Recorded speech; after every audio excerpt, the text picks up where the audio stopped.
안녕하세요.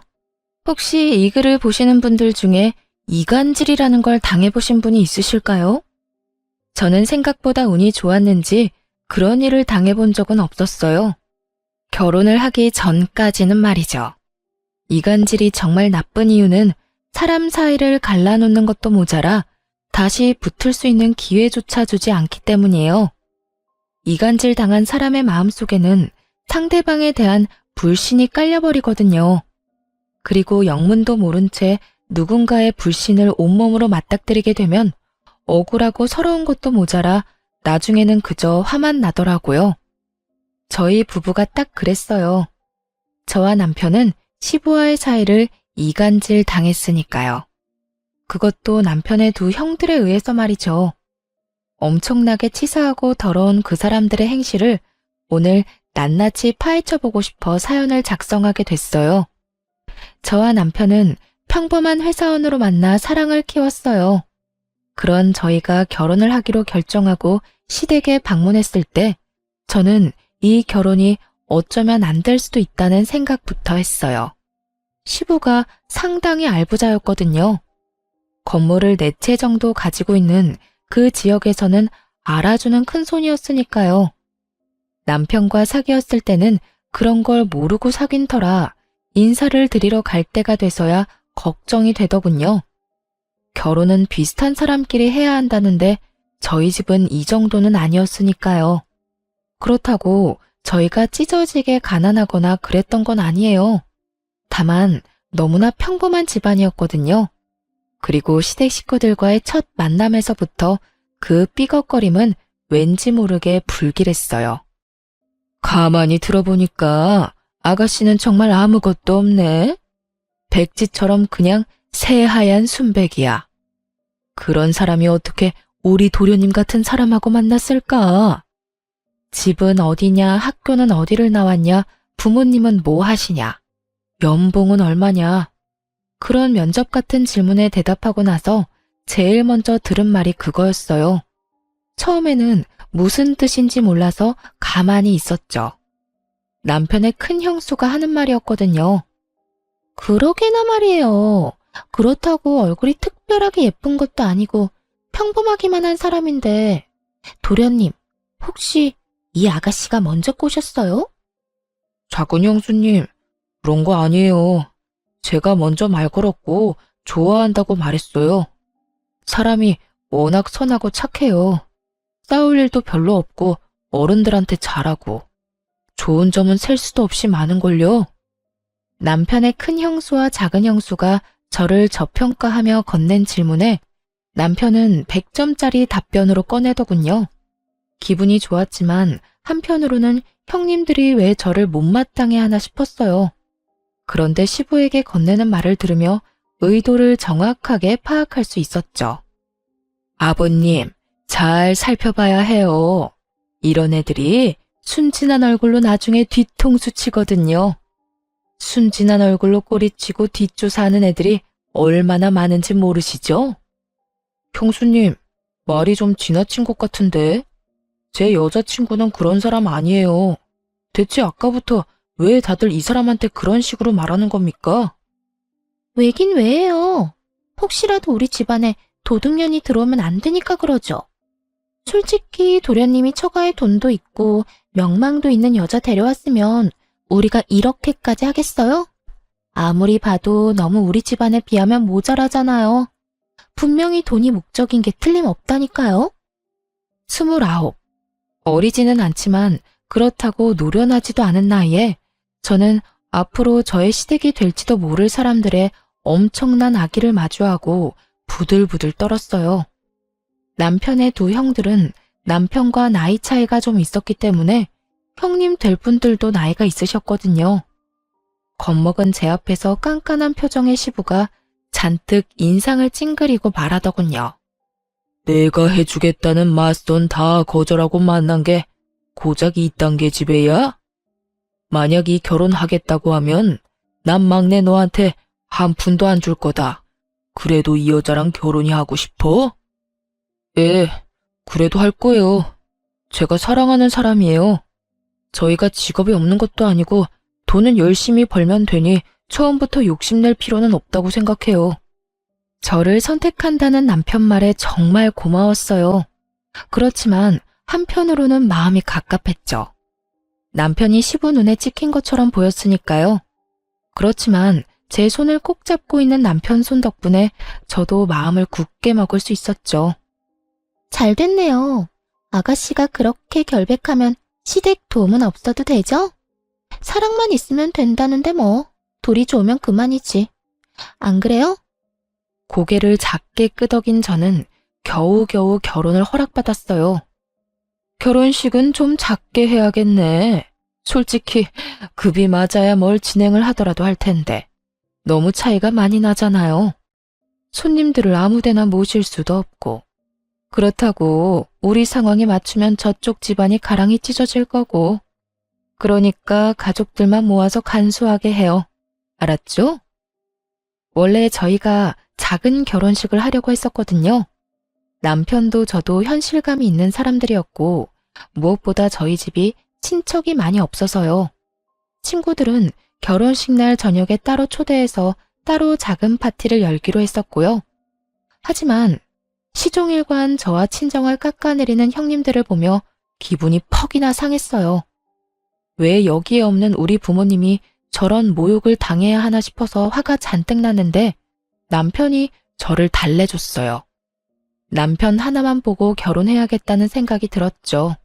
이 사람이라면 저를 지켜줄 수 있을 거라는 믿음도 있었고요. 그렇게 저희는 작은 결혼식을 하게 됐어요. 신혼집은 제가 살던 자취방이었어요. 미니 투룸인데 작아도 신혼의 부부에게는 그리 작게 느껴지지 않는 집이었죠.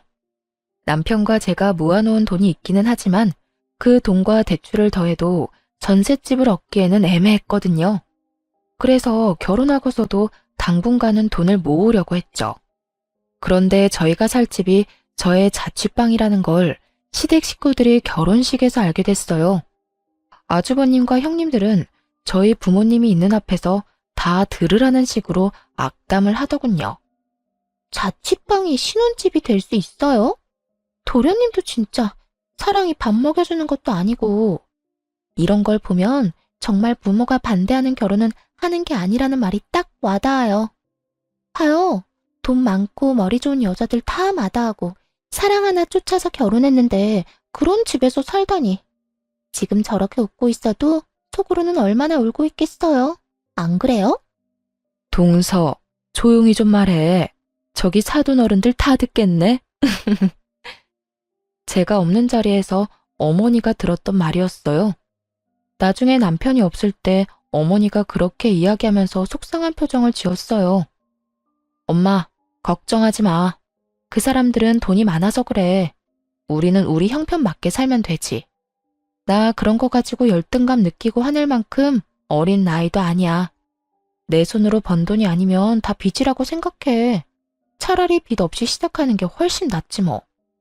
그렇게 이야기를 했고 저는 정말로 그렇게 생각했어요.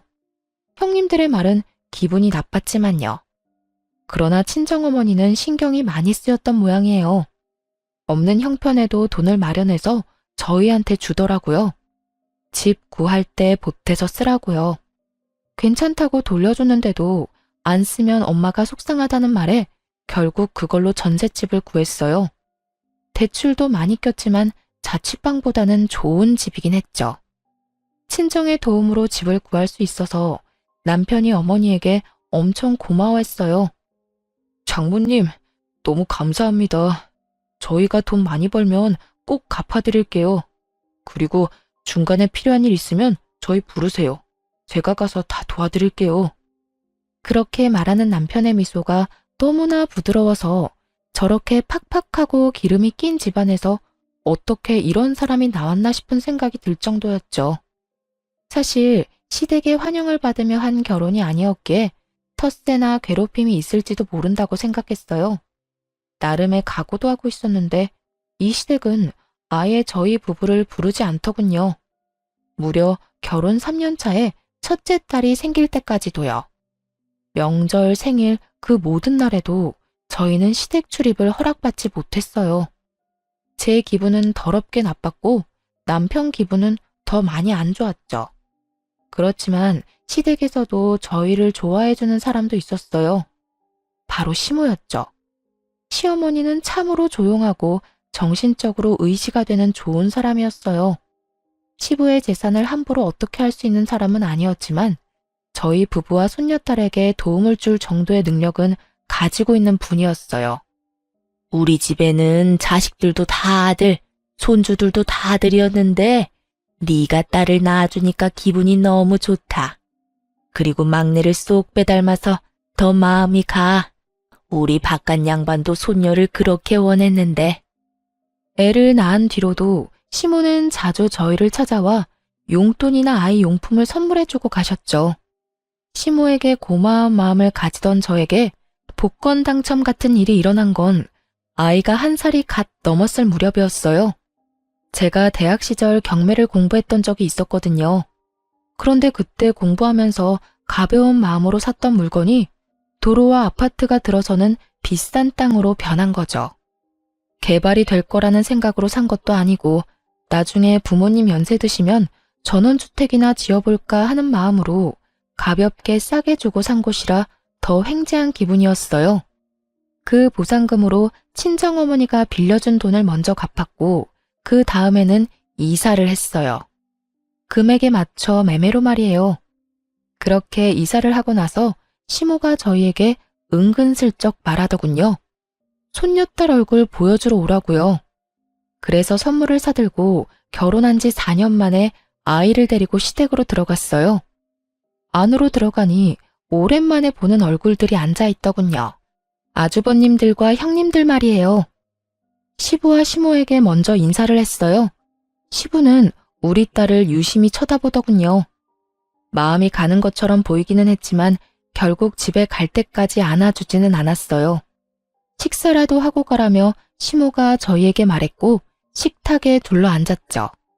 그때 큰아주버님이 저한테 말하더군요. 갑자기 여기는 웬일이야? 그 좁은 집에서 살려니까 아무래도 안 되겠지? 그래서 돈 빌리러 온 거야? 진짜? 너희 아직도 이사 안 했어? 그런 집에서 대체 어떻게 사냐? 아무리 사랑이 좋아도 그렇지. 사람이 사람답게 살아야지. 그 좁아 터진 닭장 같은 데서 그렇다고 다짜고짜 시댁부터 찾아오면 어떡해요? 도련님, 결혼할 때 아버님하고 약속하셨잖아요. 돈 한 푼 안 받아도 좋으니까 결혼 허락해달라고. 근데 이렇게 돈 받으러 오는 거 부끄럽지도 않아요? 어디 거지도 아니고 돈 구걸하는 꼴이란. 다들 우리가 돈을 빌리러 왔다고 생각하더군요. 이해 못할 일이었어요. 설사 저희가 돈을 빌리러 왔다 하더라도 이렇게 사람을 물어뜯을 것처럼 공격하다니 마치 우리가 자기 것을 탐내기라도 하는 것처럼 굴고 있으니 저도 모르게 방어적으로 나서게 되더라고요. 그 집에 살았던 건 부끄럽다고 생각하지 않아요. 그 자취방도 제가 벌어서 제가 모은 돈으로 계약한 집이었거든요. 거기서 계속 살아도 됐는데 저희 어머니가 결혼식에서 형님들이 나누는 교양 있는 이야기를 다 들으셨거든요. 그리고 친정어머니가 도와주셔서 전셋집 얻을 수 있었고요. 그리고 며칠 전에는 자가로 이사도 했어요. 그러니까 남의 집안일에 그렇게 신경 안 써주셔도 돼요. 저희도 돈 빌리러 온 거 아니거든요. 뭐? 갑자기 자가로 이사를 가? 아무리 듣기 싫은 말 들었다고 거짓말하면 안 되지. 돈 없다고 그렇게 말하더니 무슨 돈이 생겨서 집을 사? 허세 부리고 싶어도 정도라는 게 있는 법이야. 없는 이야기를 만들려면 좀 그럴듯한 이야기를 해야지 원. 제가 대학생 때 돈 모아 사놓은 땅이 있어요. 그게 개발구역에 토지 보상금이 나왔거든요. 경매 공부하면서 친정 부모님 전원주택 부지로 딱 좋을 것 같아서 샀는데 그 땅이 돈이 확 오르는 바람에 말이에요. 그 돈 나오는 대로 자가 마련했죠. 제 말에 갑자기 식탁이 조용해지더군요. 여기에 돈 빌리러 왔다고 착각하시는 것 같아서 제가 말씀드리는 거예요. 그럼 여기는 왜 왔어? 그거 자랑하러 왔어? 아니요. 저희 애가 얼마 전에 돌 지났거든요. 얼마 전에 밖에서 우연히 어머님 만났더니 아버님이 딸을 그렇게 바라셨다는 이야기를 들었어요. 딸은 아니지만 손녀라도 보시라고 애 데리고 온 거예요. 어머님이 초대해 주셔서. 결혼도 축복받지 못했는데 애는 무슨. 손녀 데리고 와서 아버지 마음에 들 생각이면 애 저녁에 때려치워. 애 앞세워서 어르신 동정심 얻어 돈 받을 생각하지 말고. 이상하네요. 저는 돈 받아가겠다고 말한 적은 단 한 번도 없는데 이상하게 여기 계시는 분들은 다 돈 이야기만 하시네? 근데 제가 잘못 알고 있는 건가요? 큰 아주버님이랑 작은 아주버님은 아버님 명의의 집에서 살고 계시면서 건물 담보로 사업 자금도 많이 받아가셨다면서요?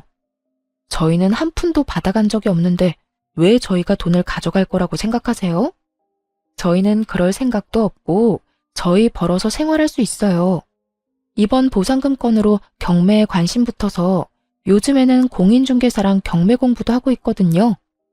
저희는 저희 벌어서 돈 쓸 거라서 여기서 돈 받아갈 생각 전혀 없어요. 그러니까 걱정 말고 돈 이야기는 그만하시는 게 어떨까요? 어머, 말하는 것 좀 봐. 지금 우리가 돈 받아가는 게 잘못이라는 이야기야?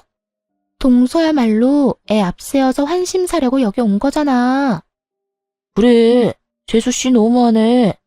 우리는 사업이다 투자다 돈이 많이 들어요. 돈 한 푼 소중한 때라고. 아무것도 모르면서 우리를 돈이나 탐내는 사람으로 몰지 말라고. 그만. 막내 며느리 말 틀린 거 하나 없다. 너희들은 그 나이 처먹도록 이 늙은 부모에게 손이나 뻗는 놈들 아니냐. 아버지, 설마 지금 손녀 때문에 막내 편 드는 거예요? 제가 누누이 말씀드렸잖아요. 아무것도 없는 집안에서 이 정도로 돈 많은 집안에 시집 오면 눈 돌아가게 돼 있어요. 까딱 잘못하면 아버지 수중에 있는 돈도 홀라당 넘어간다고요. 그만하래도. 입맛 떨어지게 이게 무슨 짓이야? 그럼 손녀가 태어났다는데 얼굴도 보지 마? 생각이라는 게 있는 놈들이야? 그리고 막내 며느리한테 헛소리할 시간 있으면 너희가 지금 쓰고 있는 내 집 나한테 돈 주고 사가. 내 명의로 언제까지 두지 말고. 밥 먹다 말고 결국 화가 난 시부가 숟가락을 탁 내려놓으며 아주버님들에게 그렇게 말하자 모두 눈을 내려깔며 입을 꾹 닫더군요. 자기가 벌어서 산 집도 아니면서 그게 마치 당연한 것처럼 여기는 두 사람을 보니 시부가 열받을 만도 했어요. 그날 식사 이후 저는 또다시 시댁의 발길을 끊게 됐습니다. 시부에게서 전혀 연락이 없었거든요. 결혼 6년 차에 둘째 딸을 낳았을 때도 시부는 시무를 통해 아기 선물 몇 가지만 보내오고 연락은 하지 않았어요. 그러나 시모와 자주 연락을 하고 있었기 때문에 저는 크게 신경 쓰지 않았어요. 그리고 솔직하게 말하면 시댁이 거리로는 가까운데 신경을 안 써도 되니 편하다는 생각도 했고요. 그런데 어느 순간부터 시모에게서도 연락이 오지 않게 되었어요. 이상한 생각이 들었죠. 시모는 저희에게 자주 연락을 했었거든요. 무슨 일이라도 있으면 분명히 저희에게 연락을 할 테고 또 유독 저희 둘째 딸에게 애정을 많이 쏟으셔서 이렇게까지 연락이 없는 게 이상하다 싶었어요. 시부에게 전화를 해볼까 생각도 했지만 굳이 이야기했다가 긁어부스럼만 만드는 거 아닌가 싶어서 따로 연락도 못했죠. 그러다 어느 날 시모의 핸드폰이 해지가 됐어요. 점점 더 무서운 마음이 들었어요. 그런데 시모 핸드폰이 해지가 되고 얼마 지나지 않아 시부에게서 연락이 온 거예요. 오늘 중요하게 할 말이 있으니 시댁으로 오거라. 시모에 대한 걱정이 가득했던 상황이었기 때문에 그 전화를 듣자마자 저와 남편은 시댁으로 향했어요. 집으로 들어가니 시부와 아주버님들 그리고 형님들이 이미 와 있었어요. 그런데 딱 한 사람, 시모만 보이지 않더군요. 그리고 무겁게 가라앉은 분위기를 보니 무슨 일이 일어났구나 하고 눈치를 챘어요. 아주버님과 형님들의 눈초리를 받으며 한쪽 소파 구석에 앉으니 시부가 입을 열었어요. 너희들 엄마 얼마 전에 병원에 가니 치매 초기라고 하더구나. 요양원에 들어갈 정도로 안 좋은 건 아닌데 요즘에는 정신이 없는 시간이 더 많아졌어. 내 생각에는 요양원에 보내면 상태가 나빠질 것 같으니 세 아들 중에 누구 한 명 책임지고 이 집에 들어와서 어머니 모시도록 해라. 건장한 아들이 셋이나 있는데 병원에 보내는 것도 웃긴 일이지. 그리고 며느리들도 막내 빼고는 다 집 지키는 주부들 아니냐? 어머니가 치매에 걸렸다고요? 대체 언제부터요? 왜 저희한테 말씀 안 해주셨어요? 시모와 관계가 유독 돈독했던 남편이 시부를 향해 언성을 높였어요. 분명 인지장애 초기 단계가 있었을 텐데 그때는 왜 이야기를 안 해준 건지. 중요한 이야기를 지금 이 자리에서 전해 들었으니 많이 놀란 남편은 답답한 듯 시부에게 화를 냈어요. 다른 아주버님들과 형님들이 가만히 있는 걸 보니 그분들은 먼저 알고 있었던 듯 했어요. 우리가 불려온 이유 또한 짐작이 갔어요. 우리 부부만 빼고 나머지 가족들끼리 열심히 짝짝꿍 서로 주고받고 잘 지냈지만 치매 걸린 노모를 모시는 건 하고 싶지 않은 거죠. 그러니 가족이라고 여기지도 않았던 저희들을 불러 가족회의라는 거창한 이름 아래 저희에게 시모수발을 맡길 생각이었던 것 같아요. 역시 제 예상대로 두 아주버님과 형님들은 머뭇거리며 시부 눈도 쳐다보지 못한 채 아무 말도 꺼내지 않더군요. 마치 학교에서 선생님 눈에 띄어 칠판에 나가 문제를 풀고 싶지 않은 아이들처럼요. 참 나쁜 사람들이었어요. 돈 받으러 갈 때는 어머님 살가운 소리 하다가 병에 걸리니 입 싹 닫고 모른 척 하는 걸 보니 시모의 현재 상황이 답답하기도 했고요. 그래서 제가 손을 들고 말했어요. 저희가 모실게요. 다들 눈 피하는 게 하고 싶지 않아 보여서요. 저 얼마 전에 직장 바꿔서 어머님 모실 시간도 괜찮아요. 직장을 바꿔? 네, 공인중개사 사무소 열었거든요. 중개원도 있으니 시간은 괜찮고 제가 일해야 하는 상황이면 잠깐 동안 주간보호 맡겨도 되고요. 남편이 미안한 얼굴로 저를 봤지만 미안할 필요 없었어요. 솔직히 시부가 치매에 걸렸다고 수발 들라고 했으면 저는 억만금을 준대도 절대로 안 모셨을 거예요. 그렇지만 시모는 달라요. 그 짜증나는 시댁 가족들 중 유일하게 우리와 교류하며 지낸 분이고 알게 모르게 도움도 많이 주셨는데 모른 척 할 수는 없었어요. 대신 여기 들어오는 건 못해요. 어머님을 저희 집으로 모셨으면 좋겠어요. 시부가 저를 한번 보고는 다른 형제들을 봤어요. 안 된다. 여기 들어와서 수발 들어야 해. 안 그래도 치매 걸려서 불안한 사람이야.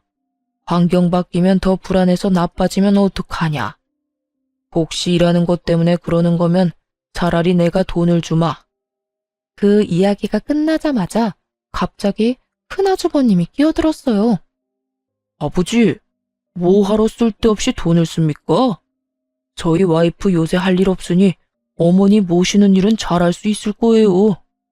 얘네들 뭘 믿고 어머니를 맡겨요? 여태 집에 오지도 않던 녀석들인데. 딱 봐도 돈 노리고 어머니 봐주겠다는 건데 차라리 저희가 여기 들어와서 모시겠습니다.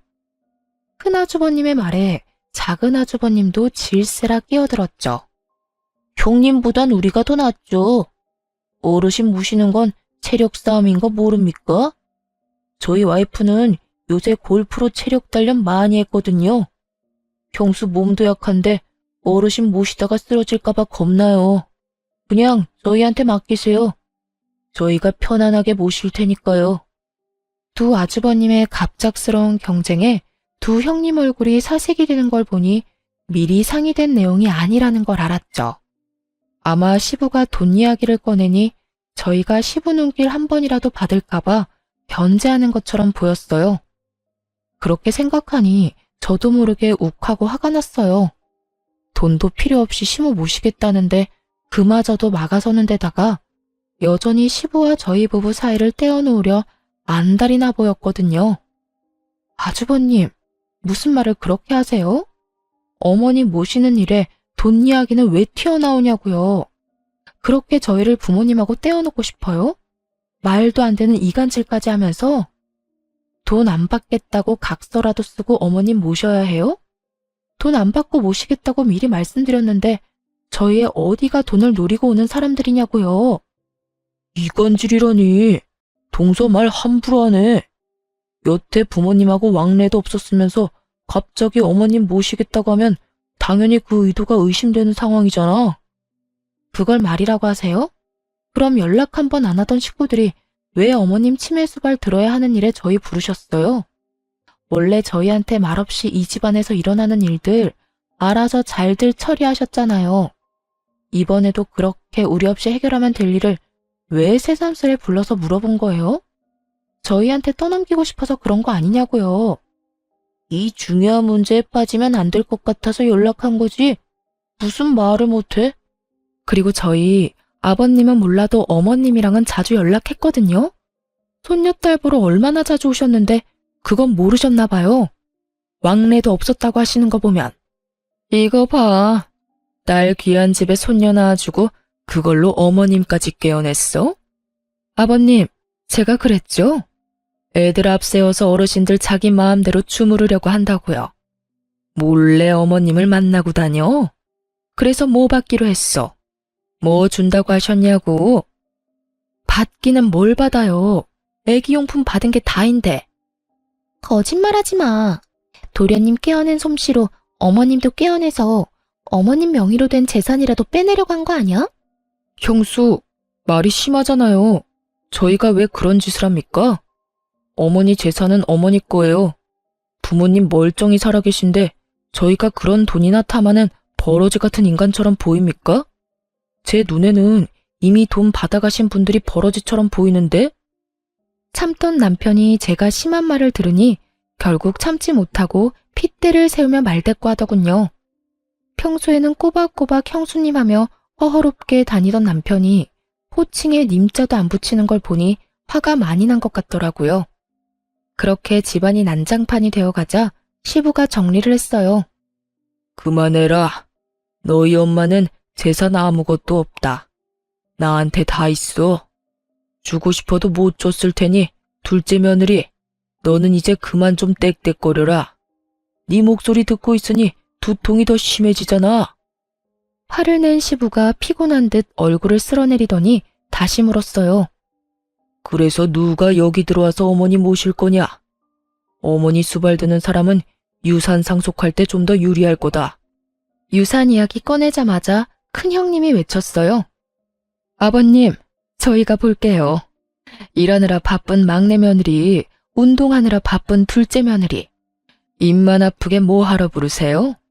제가 맏며느리니 당연히 제가 해야죠. 그리고 유산 이야기는 막내 도련님 있을 때는 하지 마세요. 견물생심이라고 듣다 보면 혹하는 게 사람 마음이잖아요. 갑자기 유산 받고 싶다고 하면 어떡해요? 그건 저도 동의해요.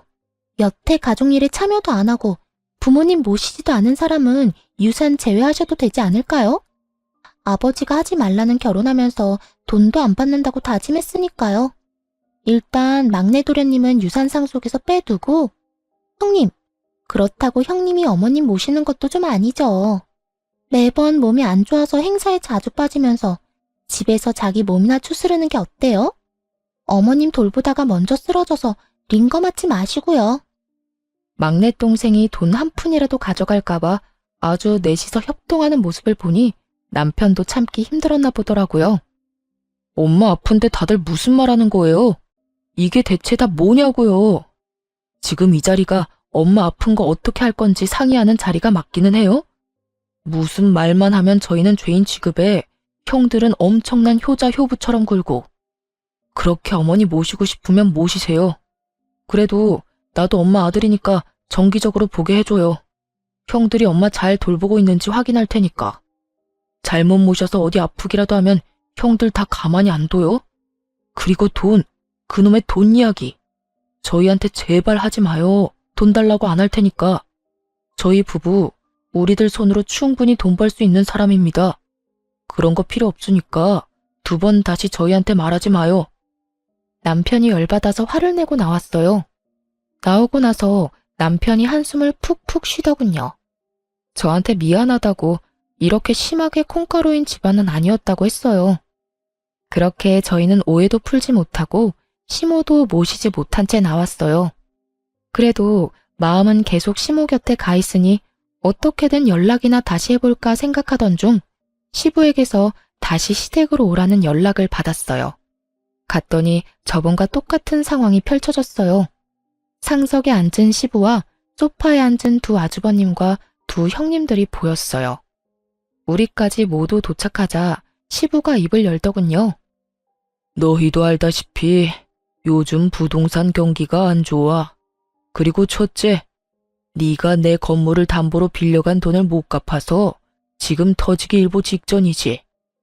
너희들 엄마한테 드는 돈 하며 내 사정 안 좋다는 이야기에 여기저기서 빌려갔던 돈 돌려달라는 이야기에 돈 돌려주고 나니 내 수중에는 더 이상 남은 게 없다.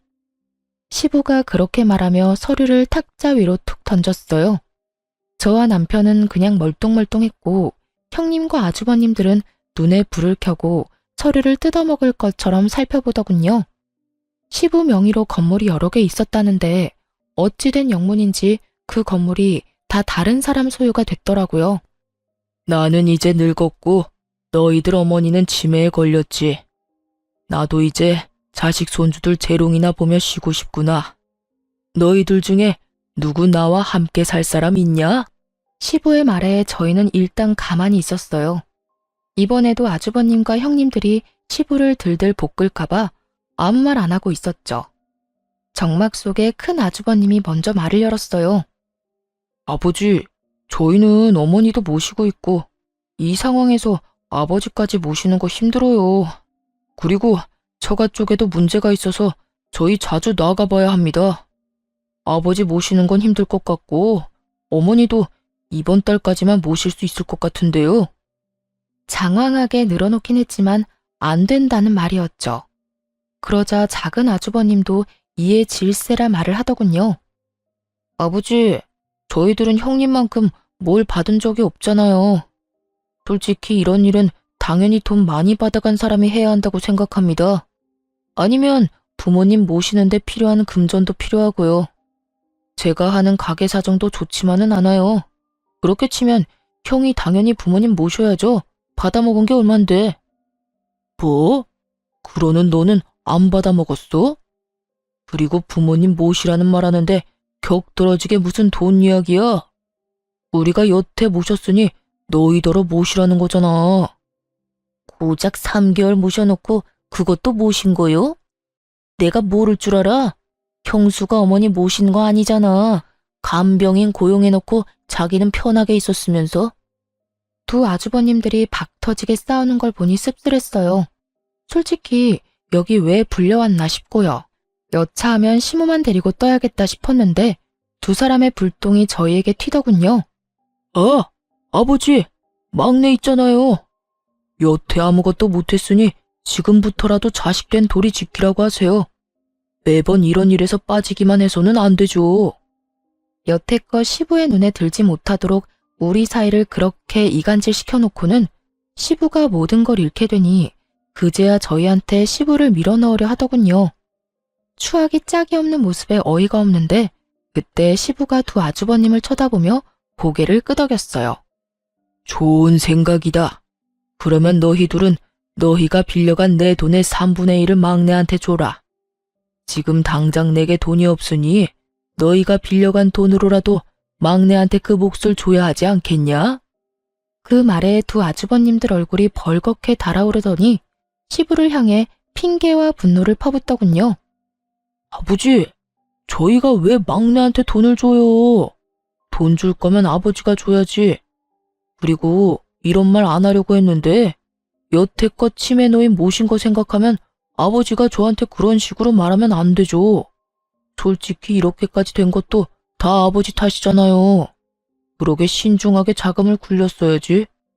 신중? 내가 지금 이런 말 하는 게 누구 탓인 줄 알아? 너희가 내 돈 빌려가 놓고 입 싹 닫고 있는 바람에 이런 사달이 벌어진 게 아니냐? 그 돈으로 돈 벌면서 가족들 먹여 살렸으면 된 거 아니에요? 그리고 아버지가 돈 있으면 아들한테 돈도 좀 줄 수 있는 거지. 그 많은 돈 죽을 때 가지고 갈 생각 아니라면 자식들 도와줄 수도 있는 거잖아요. 그 돈은 미천으로 쓴 거고. 그런 건 당연히 부모가 자식한테 해줘야 하는 거죠. 큰아주버님의 입에서 나오는 말들은 모조리 궤변이었어요. 빌려준 돈은 그저 빌려준 것일 뿐인데 마치 그걸 자기가 모으고 불린 것처럼 말하더라고요. 처음부터 당연히 자기 것처럼. 둘째 너도 형이랑 생각이 똑같아? 말해봐라. 너희가 빌려간 내 돈이 당연한 거야? 아버지, 진정 좀 하시고. 누가 그렇대요? 저는 그렇게 생각하지는 않아요. 빌린 건 빌린 거고 내가 번 돈은 내가 번 돈이죠. 근데 아버지도 너무하시잖아요. 그 많은 돈을 다 잃고 갑자기 자식들한테 기대겠다고 하면 솔직한 말로 누가 좋아해요? 집에 있으면서 또 무슨 사고 칠지도 모르고. 그러니까 모실 수 없다는 거지. 저희도 딸린 식구가 있는데 위험하게 좀 그렇잖아요? 와이프랑 자식들 보기도 그렇고, 그쵸? 제주도 좋아요. 개소리를 점잖게 내뱉는 걸 보니 제가 다 열이 받더라고요. 돈이 없어졌다고 시부를 못 봐준다는 말이잖아요. 결국 시부가 열이 받았죠. 막말을 정성스럽게도 포장하는구나. 따지고 보면 내가 망한 건 다 너희들 때문이지.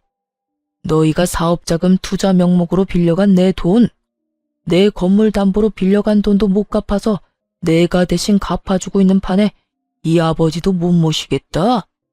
네 놈들이 인간의 탈을 쓰고 어찌 그래?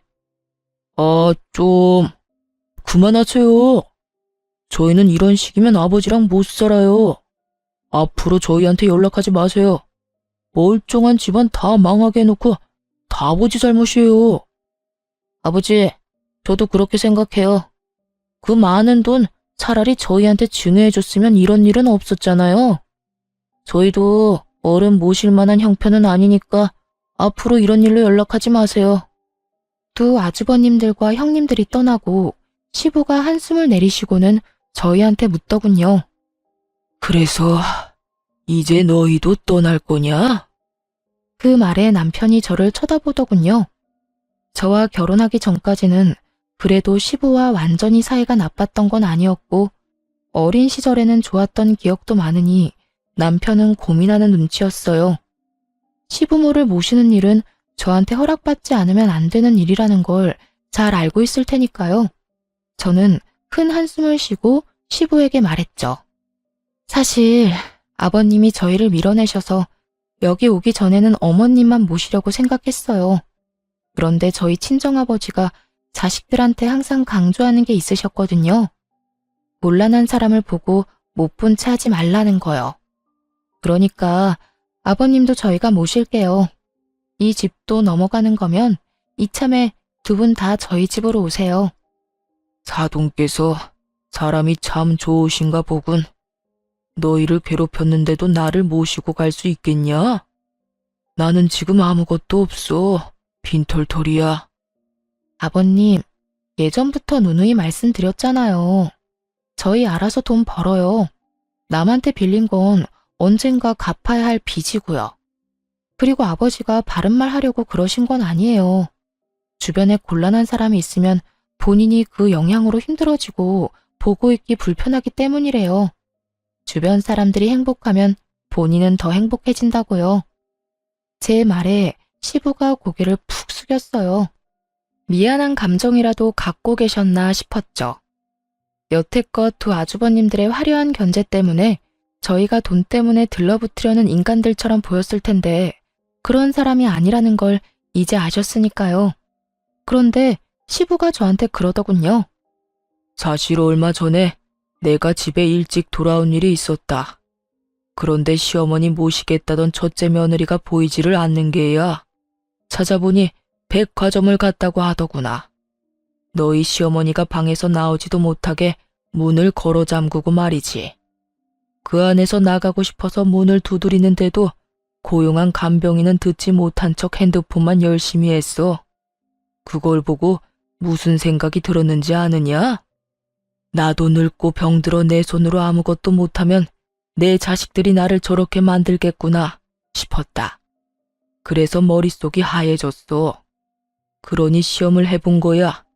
누가 진짜 부모를 지극정성으로 생각할까 하고. 그놈들은 탈락이야.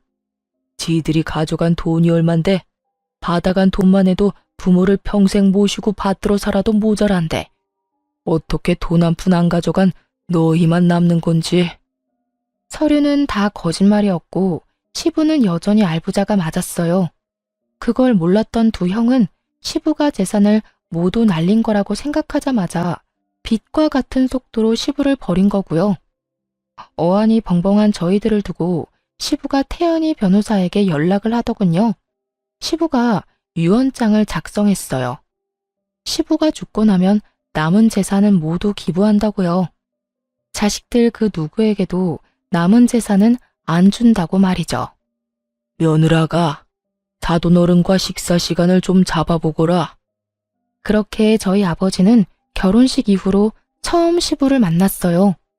시부는 친정아버지가 나오자 두 손을 꼭 붙잡고 그러더군요.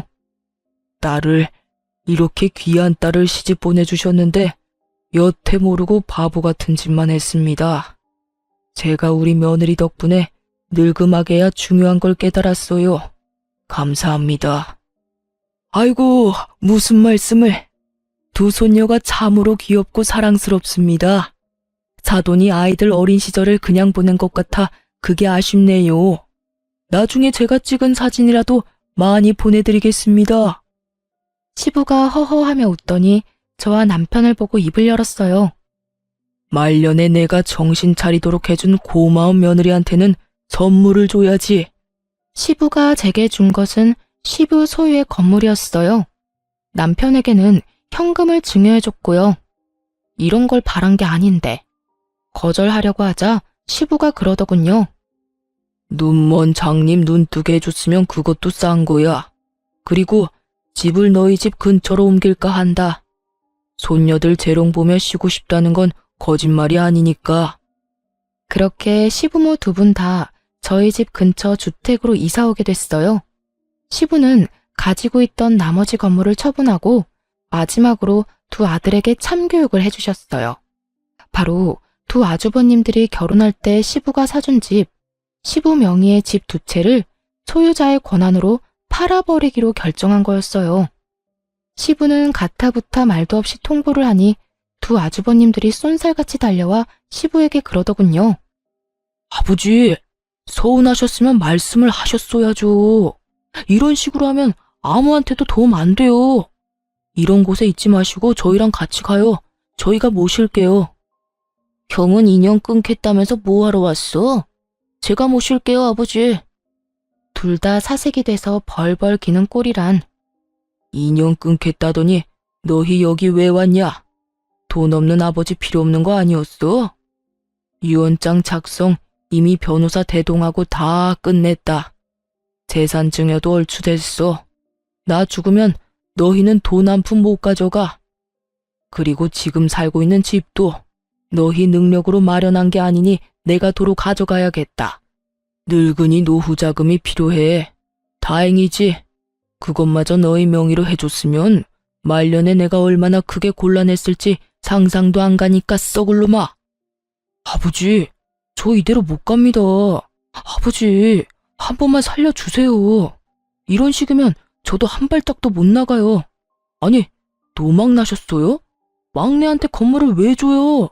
죽으나 사나 끼고 있던 건물을 그간 아버지 모신 저희에 대한 배신이잖아요. 맞아요. 저도 못 나가요. 그리고 재수씨, 사람 그러는 거 아니야? 돈 때문에 아버지랑 우리 사이 이간질 시킨 게 재수씨지? 이래서 제가 없는 집 자식들은 멀리하라고 그렇게 말씀드렸잖아요, 아버지. 이 정신 나간 것들이 뭔 헛소리야? 감히 우리 집 귀인한테. 네 놈들 같은 돈귀신들 때문에 내가 허비한 돈이며 시간 생각하면 밤에 잠도 안 오는구만. 돈 없다고 아비 버린 후레 자식들 주제에 어딜 와서 난장질이야? 이간질은 너희가 했겠지. 막내 하나 유산 상속에서 떨어뜨리려고 눈이 벌겋게 달려들어 놓고는 썩 나가지 못해? 내가 발로 차주랴? 기어이 저를 끄집어내서 또다시 모욕하려는 두 아주버님들에게 시부가 한바탕 시원하게 퍼붓고는 내쫓아버렸어요. 그리고 소송까지 걸었더군요. 강제 퇴거 명령을 받고 아주버님들 모두 쫓겨나듯 나가버렸어요. 혼자 시모 모시며 사는 시부를 보니 마음이 안 돼서 제가 먼저 말 꺼냈어요. 그냥 저희 집에서 같이 살자고요. 그랬더니 시부가 그러더군요. 내가 그렇게까지 염치 없는 인간이 아니다. 너한테 매달리기엔 너무 늦었다고 생각해. 너희 집 근처에서 사는 것만으로도 고마운 일이지. 그 대신이라고 하기엔 좀 그렇지만 네 시어머니는 근처 요양원에 보내야겠어. 이제는 치매가 너무 심해서 간병인이 너무 힘들어하는구나. 오며 가며 살아있는지만 확인해줘. 그것만 해줘도 감지덕지다. 그렇게 말하는데 마음이 너무 안 좋았어요. 그래서 딸애들 데리고 시부도 자주 찾아가고 요양원에 있는 시모도 자주 찾아갔어요.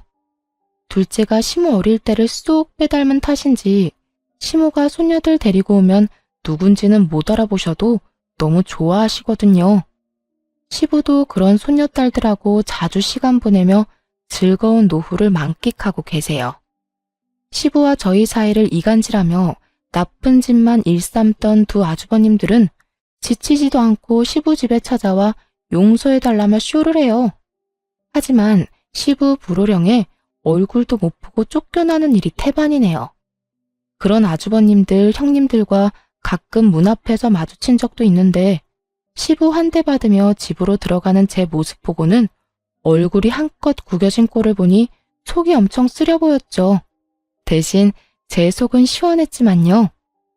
또 오셨네요. 아버님 심기가 많이 불편한가 봐요. 그러게 왜 그러셨어요? 욕심내지 말고 최소한의 인간의 도리만 지켰어도 형님들 손안에 있던 것은 지키고도 남았을 텐데요. 사람 욕심 참 끝도 없어요? 그렇죠. 부모 버린 놈들이 무슨 자식이라고. 이렇게 보니 형님들 왔다 가신 날에는 아버님 심기가 불편할 만도 하네요. 저도 기분이 이렇게 더러운데. 멀리 안 나가요? 다음에 오실 때 아버님 허락 받고 오세요. 그래야 앞에서 안 기다리죠. 제가 한껏 비웃어주자 형님들이 화가 났는지 저한테 뭐라 하려는 것을 아주버님들이 기겁을 하며 말리더군요.